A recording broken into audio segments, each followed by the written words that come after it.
Welcome to this tutorial on how to see your daily profit and loss on Thinkorswim. In this video, we will guide you through the steps to access your daily P and L, which is essential for tracking your trading performance. Understanding your daily profit and loss can help inform your trading decisions and improve your overall strategy.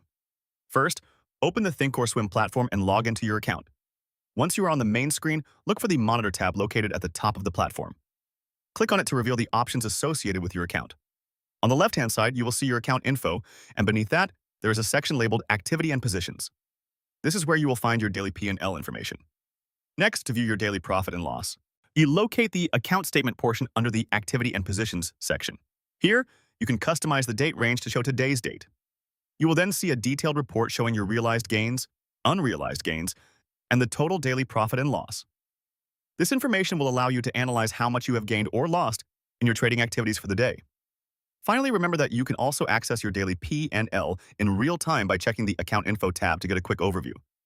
Monitoring your daily results is crucial for improving your trading strategies and managing your risk effectively. Now you know how to see your daily profit and loss on Thinkorswim, so make sure to use this feature regularly to stay informed about your trading performance. Thank you for watching and happy trading.